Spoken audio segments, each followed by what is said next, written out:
Hoy es el último día del sexenio del presidente Andrés Manuel López Obrador. Mañana asume la presidencia, durante el primer minuto de este 1 de octubre asume la presidencia de la República Claudia Sheinbaum, la primera mujer en llegar a la titularidad del Poder Ejecutivo, y nos acompañan para analizar la administración del presidente López Obrador esta mañana Judith Armenta. Judith es fundadora de Morena, del movimiento López Obradorista, actualmente es consejera estatal de Morena. Cuauhtémoc González, profesor de la Universidad de Sonora, es líder del Sindicato de Trabajadores Académicos en la Universidad de Sonora, y Héctor Larios Córdoba, del Partido Acción Nacional, ex senador, ex diputado, muchas cosas, ¿verdad, Héctor?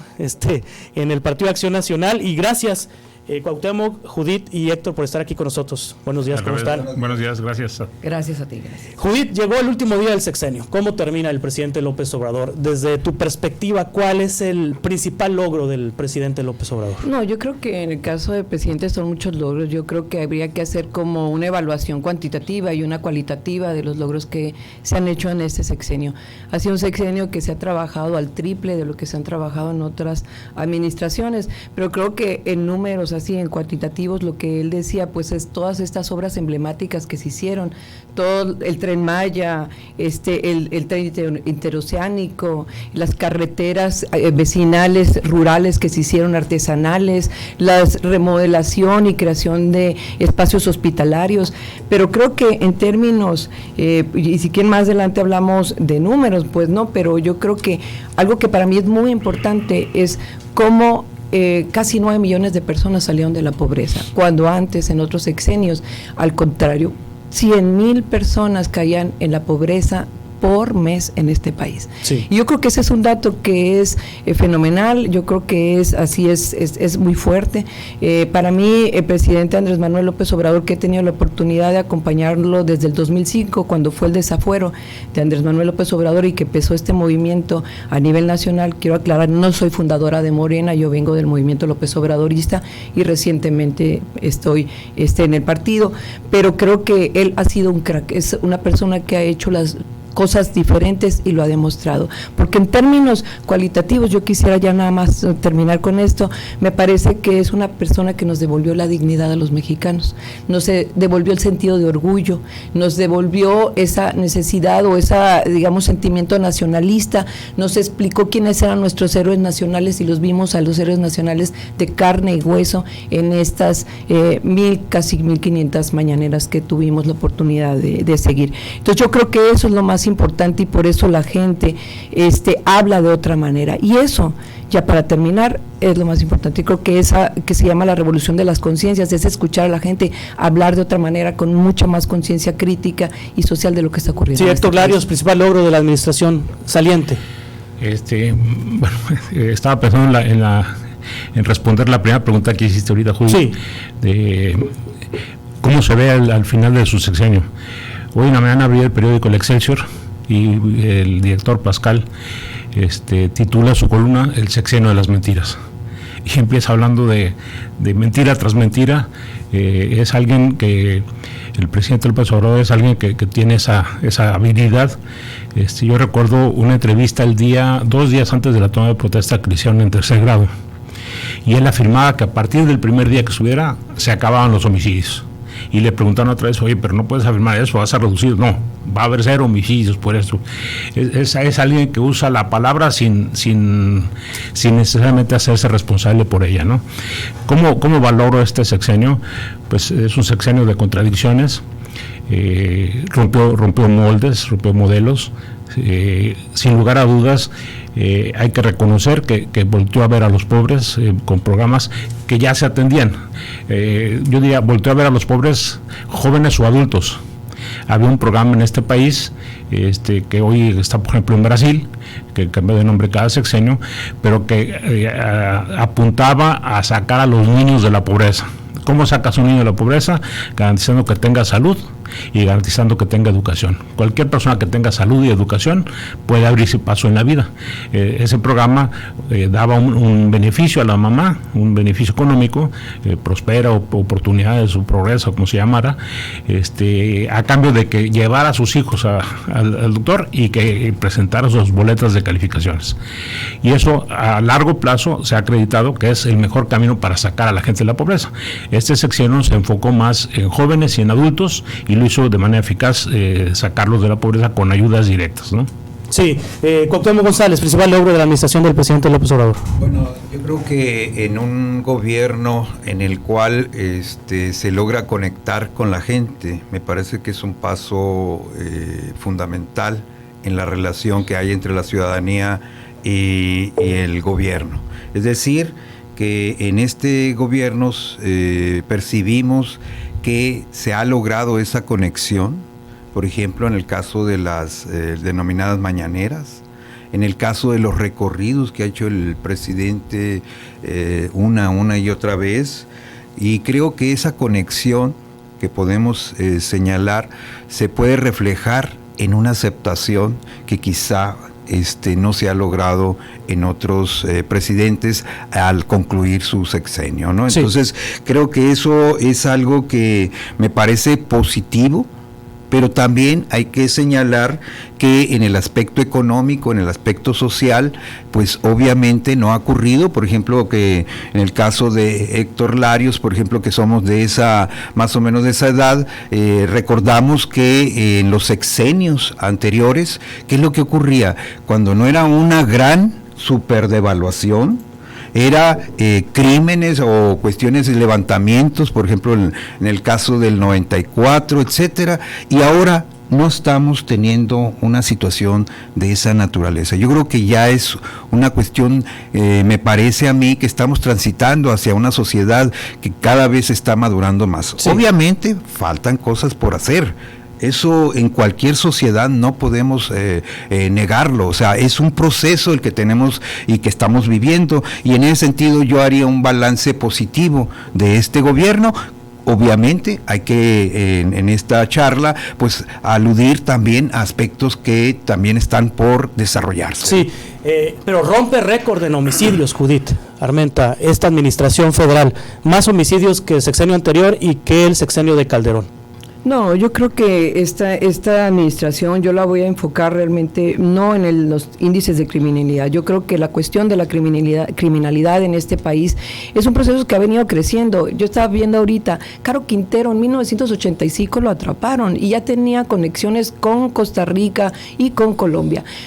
Creo que sería muy limitado y muy pobre hacer un análisis de la condición actual, de cómo está la situación de la inseguridad y la violencia en este país, descontextualizado, como si fuera una carga de este gobierno.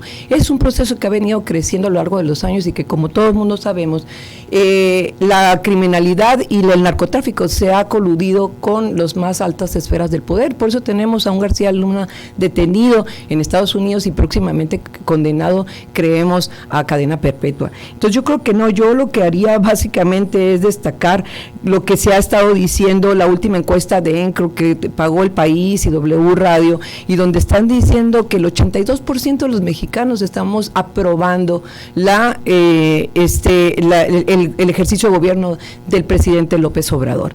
Pero no solo eso, pues me llama la atención que en uno de los datos que dice ahí que si cómo aprueban al presidente, se le pregunta al 76% de las personas que están ahí son panistas, y esos panistas dicen el 76% que lo aprueban también. Creo que no hay que hacernos tampoco ciegos de lo que ha ocurrido en este país y cómo López Obrador ha logrado simbrar sobre todo en la parte social de nuestro país. O sea, ahorita estábamos hablando de que 11 millones de personas están recibiendo 6,000 pesos. Me decías, bueno, una obra emblemática, no es una obra emblemática, pero es un programa emblemático, y que se le den 6,000 pesos a cada persona de la tercera edad cada 2 meses, es muy diferente a lo que mencionaba el señor Héctor Larios, que eran programas donde les daban 600 pesos mensuales. O sea, digamos, muy grande la diferencia, la brecha, porque con esos 6,000 pesos las personas pueden tener asegurada una despensa básica. Sí, Héctor, la parte de seguridad. Es uno de los temas más complejos de este gobierno, la inseguridad. Hace años, ahorita tenemos referencia al 94, que fue, por cierto, la última crisis sexenal. No ha vuelto a haber una crisis sexenal, afortunadamente. Pero la violencia que estamos viviendo, la inseguridad que estamos viviendo ahora, realmente está de preocuparse. Hay zonas del país, ya 20 y tantos días Culiacán, sin poder tener una vida normal, pero lo mismo pasa en otras ciudades del país. Nosotros tenemos aquí el problema de Caborca, tenemos problemas en San Luis, tenemos problemas en lo que le llaman el tercer mundo, la región de Átil, etcétera, y son zonas en donde literalmente no puedes ir, o si vas con alto riesgo de tu propia seguridad. Ese es un tema de los grandes pendientes que deja esta administración.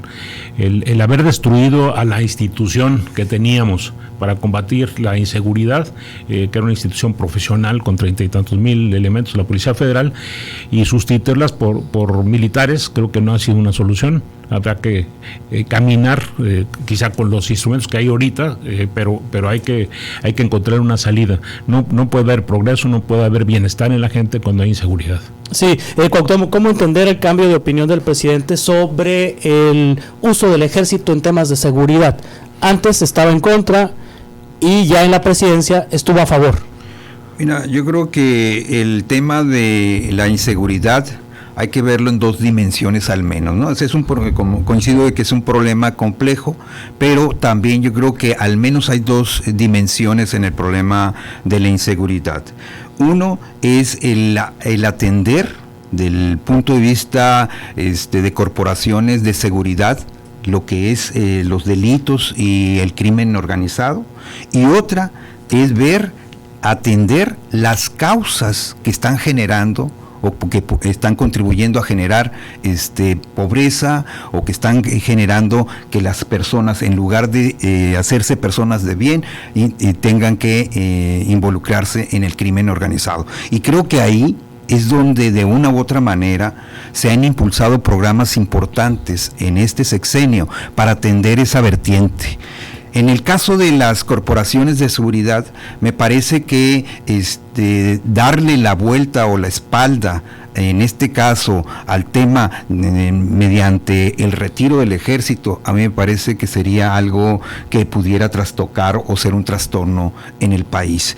Pero esto no significa que nada más se debe atender ahí. Yo creo que se debe atender de manera integral, y en ese sentido yo también quisiera recordar que este es un fenómeno que viene desde hace décadas, ¿no? Y que en ese sentido se ha arraigado en nuestra sociedad, lamentablemente. Ahí están los corridos tumbados, ahí está toda una cultura del narco, y que en ese sentido se está arraigando en la sociedad, y que tenemos que trabajar, y que nosotros, por ejemplo, que atendemos temas de cultura, de comunicación, tenemos que también como sociedad ir apuntando a cómo irlos sacando adelante.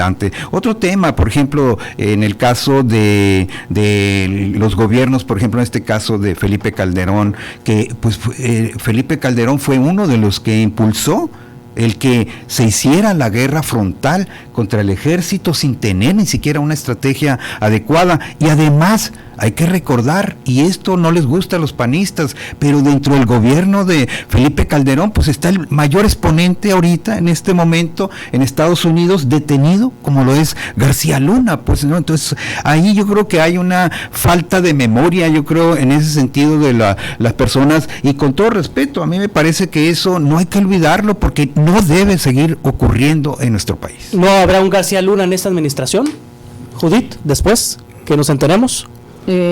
No, bueno, yo creo que esta administración que viene, hemos hablado que es la continuación del segundo piso, lo que se estaba hablando precisamente es darle continuidad a los programas que se iniciaron con Andrés Manuel López Obrador. Entonces yo creo que viendo que ha sido un gobierno honesto, un gobierno que ha combatido la corrupción, yo esperaría que los resultados que dé Claudia todavía sean mejores, porque lo que le tocó al presidente Andrés Manuel López Obrador fue lo más complicado, esos son los cimientos de la Cuarta Transformación.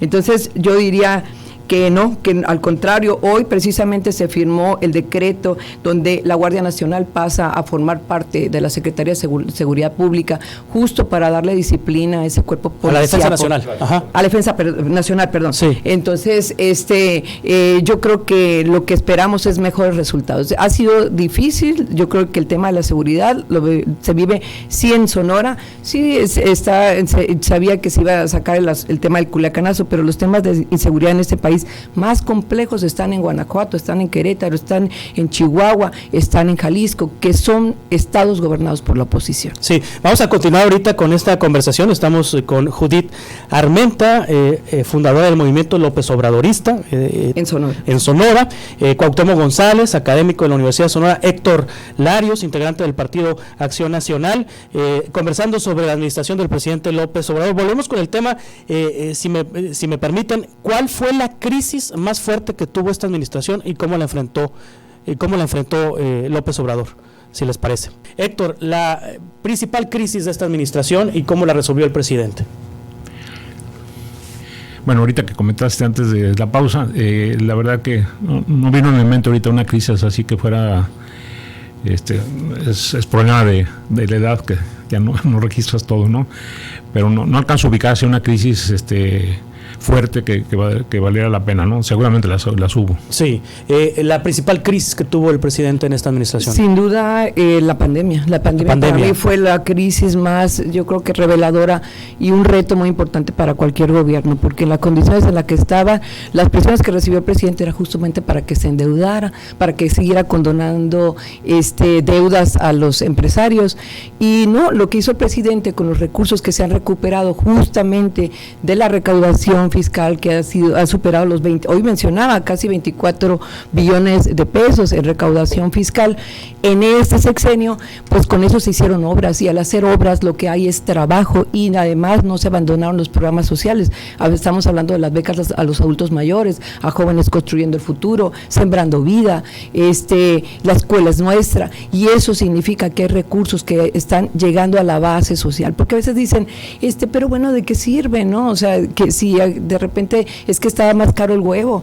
Realmente que haya recursos en la base social significa que hay recursos que están en movimiento en la economía en este país, y tenemos recursos para pagar la que hace los moñitos, la que hace la costura, la que hace el que vende en el changarro, el que vende pan, el que vende tortillas, y yo creo que eso mantuvo una base social muy, muy sana, y eso pienso yo que fue la mejor manera de haber resuelto este crisis, país. La principal crisis del presidente. Pues en realidad yo coincido en el sentido de Héctor Larios, de que no es que no recuerde, sino que dentro del sexenio no hubo, como por ejemplo, un levantamiento en el 94, y lo saco a colación porque tuvo repercusión nacional e internacional. No hubo algo que ocurrió también, por ejemplo, con López Portillo, que fue una súper mega devaluación. Entonces, en ese sentido, no podemos hablar de una crisis nacional o internacional. Lo que sí, como todo país, ocurre... ¿La liberación de Ovidio no es una crisis? La liberación de Ovidio... ¿O se evitó una crisis? Bueno, yo creo depende que... de la perspectiva, con la que se vea, ¿no? Sí, yo creo que ahí en ese caso hubo una situación de carácter temporal focalizada. Sí. Pero... si hablamos de una crisis nacional que tuvo repercusión hacia el interior del país y a nivel internacional... O sea, el tamaño de la devaluación de López Portillo no es a lo que se refiere. Ni tampoco, por ejemplo, en el caso de un levantamiento armado cuando estuvo Salinas de Gortari, sí. ¿no? Entonces, en ese sentido no podemos hablar así de una crisis, pero sí situaciones que crearon un conflicto y que además fueron muy mediáticas, como el que mencionas, el caso que tú mencionas, pero también también yo creo que hay algo que últimamente y se ha reflejado, por ejemplo, en la votación que ha habido, es de que rechazar, por ejemplo, en este caso, las acciones o las resoluciones del Poder Judicial frente a las acciones en positivo que está haciendo o que estuvo haciendo el presidente. Por ejemplo, las obras, mega obras, donde estaba constantemente el Poder Judicial y grupos conservadores tratando de sabotear ese tipo de obras, cuando iban a ser un gran beneficio o ya están siendo para la población. Y en ese sentido yo creo que esas son acciones que buscaban crear crisis y que finalmente no lo lograron. Yo creo que eso es algo importante en el caso de la gobernabilidad de un país. Sí, en momentos críticos, la foto con la mamá del Chapo, Héctor. La foto no, el video. El video de con la mamá, con la mamá. Sí, ha habido, coincido con Judith, creo que la crisis más fuerte fue la del COVID. Sí. Quizá, bueno, yo en lo personal tuve COVID durante ese tiempo. Creo que es una crisis que da para analizarle después. La cantidad de muertos con respecto a la población fue de las más grandes del mundo.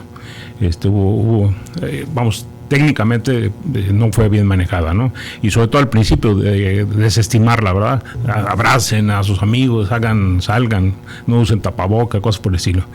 También fue una crisis, la cuestión de Ovidio, es un operativo mal preparado.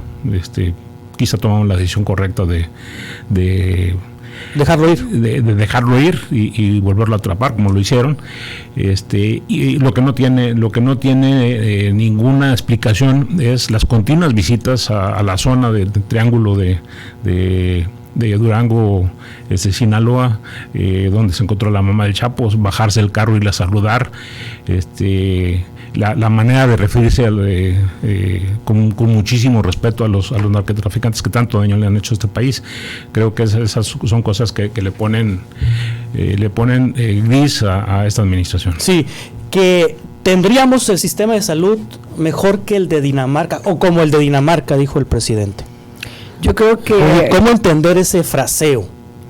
Yo creo que, bueno, yo quiero decir que en el caso del sistema de salud es un sistema que está en progresivo.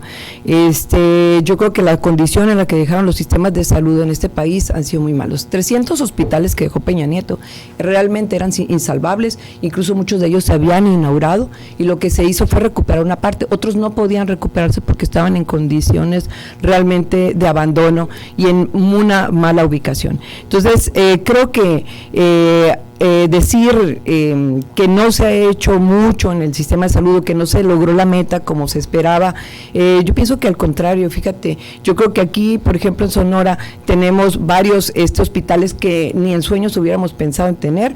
Yo creo que más bien los gobiernos anteriores nos quedaron a deber un hospital que nos prometieron, por ejemplo, en Ures, que nunca se hizo, pero yo creo que va hacia una, decían, homogenización del sistema de salud. Estamos en un proceso de transición. Para mí este es un gobierno transicional. Yo veo los ojos desde los ojos de la Cuarta Transformación y para mí estamos en la construcción de un nuevo régimen y creo que hay que dar oportunidad y los resultados ahí están. Y ahorita lo que decía el señor Larios, pues no, yo creo que no se vale mentir, pues no, creo que el presidente no ha visitado solamente el Triángulo Dorado, es el presidente que más vueltas le ha dado a este país y que lo conoce de pe a pa.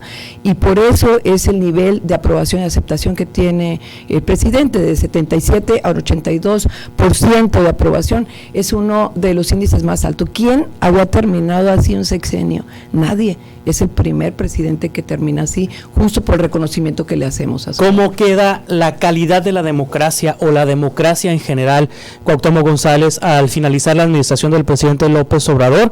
Tenemos en el contexto ahorita la reforma judicial, tenemos en el contexto la propuesta de desaparición de organismos autónomos, tenemos un Congreso con mayoría calificada de Morena en la Cámara de Diputados y ya se alcanzó con este diputado del PAN de Veracruz, senador del PAN de Veracruz, la mayoría calificada en senadores. ¿Cómo queda la democracia en nuestro país? Mira, en el caso de la oposición dicen que no es una democracia, que es una dictadura. Yo creo que ese es el rol de la oposición.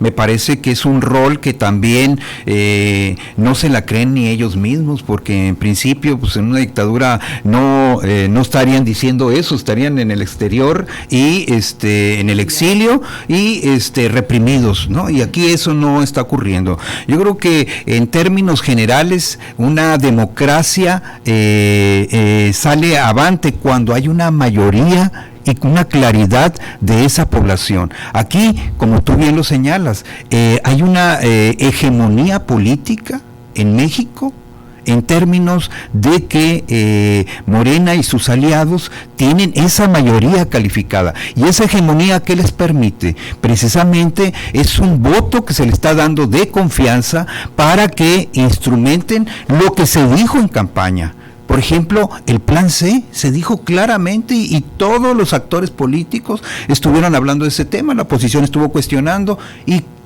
¿cuál fue el resultado final? Precisamente el respaldo a ese tipo de planteamientos y propuestas. Luego, en el caso concreto de los organismos autónomos, mira, yo creo que hay que ver que también estos eran una especie de forma de protección al Poder Ejecutivo. Yo creo que en México sí deben de existir organismos, pero realmente no de simulación. Y yo creo que aquí también hay que señalar, la sociedad civil es un tema que viene de hace mucho tiempo en la teoría política y de comunicación, y creo que la sociedad civil también debe tener una gran participación en México en términos de organizaciones diversas y no nada más la sociedad política. Entonces yo creo que en la medida en que también la ciudadanía se vaya sensibilizando y concientizando, en esa medida también vamos a hacer un mejor país. Sí, la democracia, ¿cómo queda la democracia? Me parece bastante erosionada.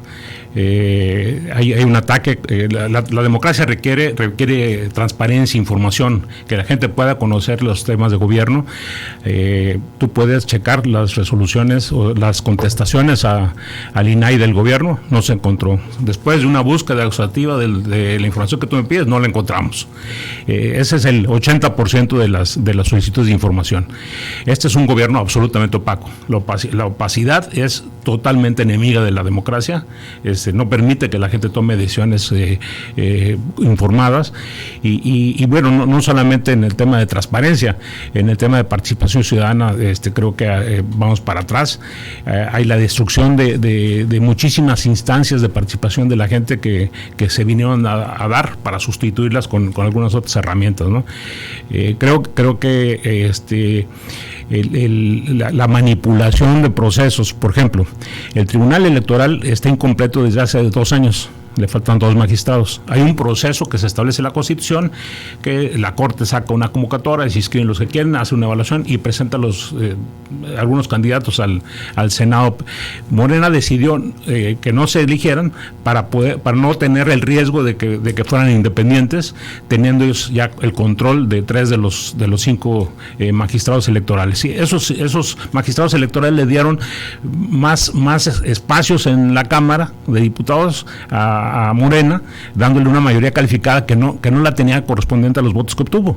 Eso es una chicanada. Como es una chicanada, implantarle o aprovecharse de acusaciones de delitos a Yunes y luego decirle, le damos dinero y aparte te quitamos esto, pero si te vienes a votar con nosotros. Eso es en contra del país, es en contra de la democracia. La democracia creo que se ha distorsionado mucho en los discursos del presidente y realmente tenemos un retroceso en materia democrática en el país. Con trabajo seguimos avanzando, con dificultades, con lo que tú quieras, pero creo que el saldo en materia democrática en este gobierno es bastante negativo. ¿Es nuevo régimen en materia democrática, Judith Armenta, o regresamos al sexenio de Echeverría? Sin duda, yo creo que la democracia se le fortalecía en este sexenio. 36 millones de votos en esta pasada elección que le dieron el triunfo a Claudia Sheinbaum, así lo dicen. Yo creo que es la reivindicación del poder del pueblo, de que nuestro voto vale igual que el de cualquier persona que está en gobierno, que es rico, que tiene, digamos, está entre los primeros lugares de ricos en el mundo. Es eso lo que ha sucedido en este país. Y no solo eso, tan es democrático que se nos pone ahorita la revocación de mandato. En 3 años más vamos a nosotros poder evaluar a Claudia Sheinbaum, si nos gustó o no, cosa que debería de hacerse en todos los puestos de elección popular. Los ciudadanos, el pueblo, tenemos que decidir, como también tenemos que decidir quiénes son nuestros jueces y magistrados, quién de esta mesa de veras y quién del público no ha sido vulnerada su situación, digamos, jurídica, porque en mi caso yo vengo de una situación donde a mí me dieron palo injustamente en un proceso jurídico que duró 15 años, y todo por componendas del gobierno. Entonces, creo que muchos de nosotros hemos vivido la antidemocracia y estamos cansados. Ahorita decía el señor Larios, pues que eso está vulnerado, ¿no? Yo creo que está fortalecido. Le hemos dado un nuevo significado, hemos resignificado la palabra pueblo, y ahí está precisamente el plan C. El plan C no es una imposición. En estas alturas, si nosotros creyéramos las mentiras, como usted está diciendo, señor Larios, está hablando de un diálogo imaginario entre Yunes, que no sé de dónde saca eso, realmente si nosotros creyéramos esas mentiras, ahorita fuéramos Venezuela, ahorita no tuviéramos mandado nuestras casas, nosotros no traeríamos carros, nos hubieran quitado nuestras casas, y esas mentiras se han estado repitiendo desde el 2006 a la fecha. Qué bueno que ya no les funciona eso, qué bueno que estamos un pueblo politizado y donde efectivamente la democracia se hace valer. Plan C. Sí, Héctor Larios. Constan en todos los medios de comunicación las presiones y las acusaciones concretas en contra de Yunes, y no constan los ofrecimientos monetarios que le hayan hecho, las cosas que le han hecho, pero es evidente, está a la vista de todo el mundo que usaron todas las artes que no son legales, que no son democráticas, para ganar un voto que no tenían. No, pero Luciano Yunes, yo creo que es un tipo que para mí no es presentable, pues, o sea, tiene un origen de donde vienen ustedes, o sea, a mí me da pena, pues, es un asunto, es un asunto que respondiendo, ¿no? no lo equipares, yo digo lo que pienso en ese sentido, y a mí me parece que Yunes fue una situación de utilidad para poder lograr el plan C. No, a lo personal a mí no me causa nada, un método totalmente antidemocrático para tener una circunstancia que les dé un poder que... Ustedes saben que es hacer política, lo hicieron toda la vida y lo hicieron mal. Esa es una aseveración que podemos discutir, porque todo el mundo hace cosas buenas y cosas malas. Los resultados ahí están, Héctor Larios. O sea, ahí están. Por eso no votaron por ustedes, o no votamos por ustedes. Muy bien, pues les agradezco mucho, Cuauhtémoc González, Judith Armenta, Héctor Larios, que hayan estado con nosotros esta mañana. Por el contrario, con la audiencia de Reporte 100. Gracias por este balance de la administración del presidente López Obrador, que pues hoy termina su mandato, mañana inicia el de Claudia Sheinbaum. Gracias. Continúa el de López Obrador. Con mucho orgullo, López Obradoristas. Muchísimas gracias. Gracias.